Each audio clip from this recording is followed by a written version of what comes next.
ठाकुर जी को पाना है तो किनको मनाना पड़ेगा? किनको मनाना पड़ेगा? ठाकुरानी जी को। किसको? श्री राधा जी को मनाना पड़ेगा, क्योंकि राम राधा जी में और ठाकुर जी में बिल्कुल भी अंतर नहीं है, दोनों एक ही हैं। जैसे राम और कृष्ण में अंतर नहीं, वैसे ही राधा और श्याम में अंतर नहीं। किसी ने पूछा, महाराज भगवान ने प्रेम तो राधा जी से किया पर विवाह रुक्मणी जी से, कारण क्या है? अब और कोई कारण हो तो भगवान जाने, हमको तो एक ही कारण समझ आ रहा कि भाई देखो, विवाह दो लोगों में होता है, दो लोग हों तो विवाह। अब आजकल तो उल्टा जमाना आ गया, हनुमान जी बचावे ऐसे जमाने से। आजकल तो लड़का ही लड़का विवाह कर रहे हैं, हाँ, लड़का ही लड़का और बिटियां ही बिटियां। पहले का समय बहुत अच्छा था कि लड़का की शादी लड़की से, अब आजकल तो कार्ड पढ़ना पड़ता है कि लड़का की शादी लड़की से हो रही कि लड़कई से हो रही। और हद तो जो है कि भारत सरकार ने मान्यता भी दे दी कि एन करो, जय हनुमान जी अच्छो जो गागो।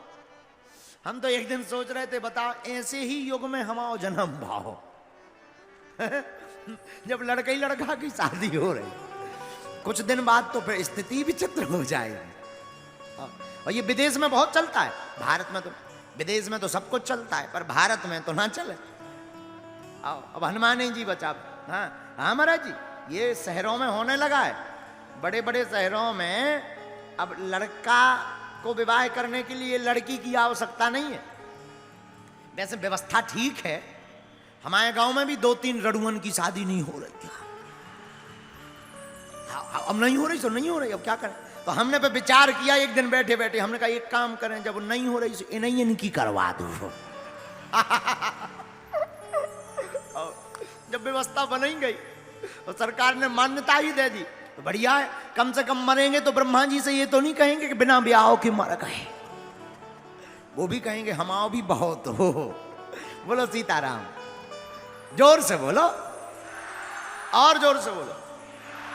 तो कई लोग प्रश्न करते, महाराज जी राधा जी से भगवान ने विवाह नहीं किया, रुक्मणी जी से किया। बात बहुत अच्छा है, प्रश्न बहुत अच्छा है। देखो विवाह दो लोगों में होता है, दो लोगों में ही विवाह हो सकता है, एक में नहीं। मतलब सीधा सा है, राधा और कृष्ण दो होते तो इनका विवाह होता। राधा ही कृष्ण है और कृष्ण ही राधा है। लेकिन प्रियाजू हमारी श्री ठाकुरानी जी, आहा, जो ठाकुर जी नहीं सुनते सोई ठाकुरानी जी से अरदास लगाओ।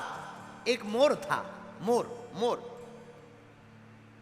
मोर दिन रात हे घनश्याम, हे कृष्ण, हे माधव, हे मुरारी पुकारता रहता था वृंदावन में, लेकिन भगवान ने नहीं सुनी।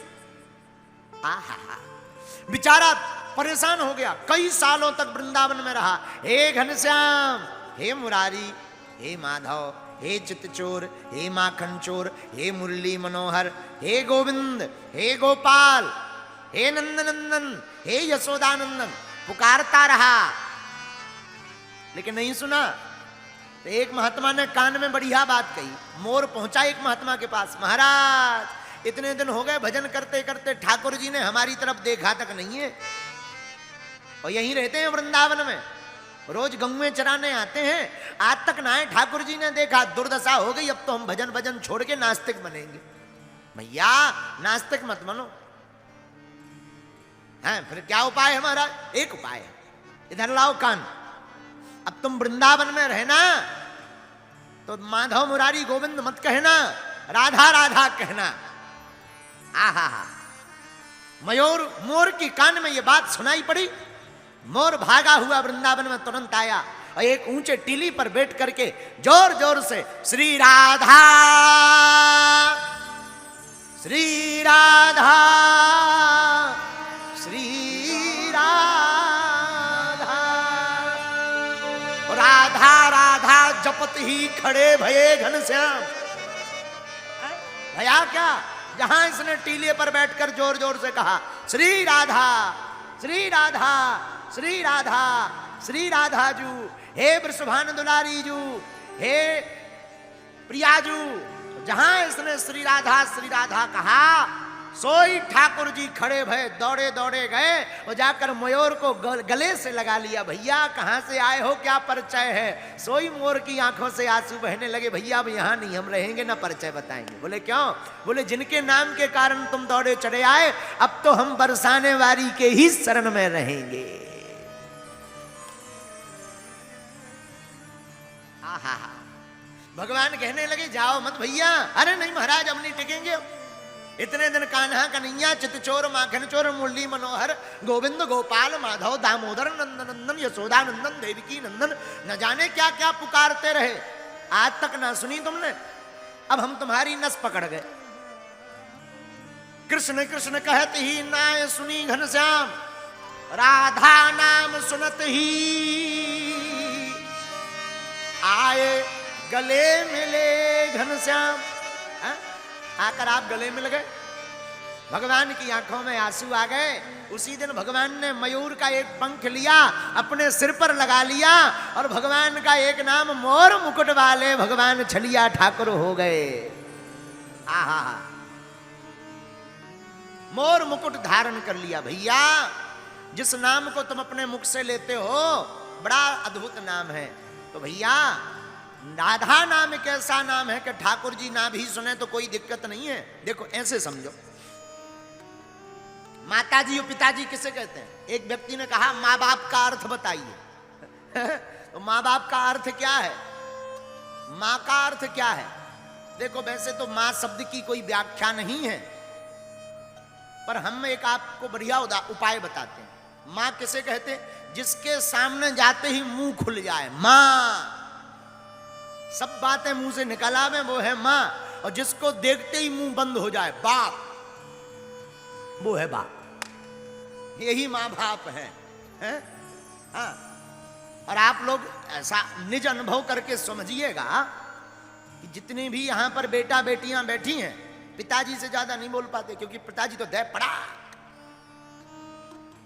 लेकिन माताजी को सब बता देते हैं। माताजी हमने ऐसा उपद्रव कर दिया। सोई माताजी कहते थी ठीक है चिंता मत करो, हम पिताजी को समझा देंगे। और पिताजी को वो समझा भी देती हैं, बच्चा है भूल होगी, कुछ बोलना नहीं। और तुम पिताजी से मांगो, पिताजी 500 रुपया चाहिए, कल तो दिए थे, कहां गए, कहां डाले, क्या करता पटा। 500 की जगह दे चटा। लेकिन माताजी से कहो माताजी 500 चाहिए, सोई माताजी 1000 दे देना टिल्लू को। बेचारा भूखा रहा आज कॉलेज में, कुछ खाया पिया नहीं, टिफिन नहीं लेके जाता है, खर्चा को दे देना, दूसरों का मुंह ताकना पड़ता है उसको। तो माँ का मतलब जिसके सामने मुंह खुल जाए, बाप का मतलब जिसको देखते ही मुंह बंद हो जाए। और कोई काम बढ़िया करवाना हो सो माताजी से व्यवस्था कर लो, सेटिंग। माताजी को मना लो, सोई माताजी पिताजी को मना देती हैं। हाँ जी या ना जी, बोलो जरा, हाँ जी या ना जी। कोई बात अगर पिताजी से मनवानी हो तो माताजी को पहले मना लो। सोई माताजी पूरी बढ़िया ऐसी फील्डिंग जमा देती हैं कि दे छक्का पे छक्का। हाँ बोलो सीताराम, जोर से बोलो। लेकिन डायरेक्ट अगर पिताजी की फील्डिंग में घुस गए तो सीधा एम्पायर की भांति आउट हो जाओगे। हाँ फिर कोई ऑप्शन नहीं है, सीधा आउट हो जाओगे। इसीलिए ठाकुर जी ना सुने तो घबराना नहीं, हमारी श्री प्रियाजू के चरणारविंदों का ध्यान करना, श्री राधाजू के चरणों का ध्यान करना, श्री प्रियाजू को ध्याना। और जहां तुम प्रियाजू को ध्याओगे, सोई प्रियाजू तुम्हारे नाम का सपोर्ट ठाकुर जी के दरबार में लगा देंगी और ठाकुर जी तुम्हारी बाहें पकड़कर अपनी गोद में बैठा लेंगे।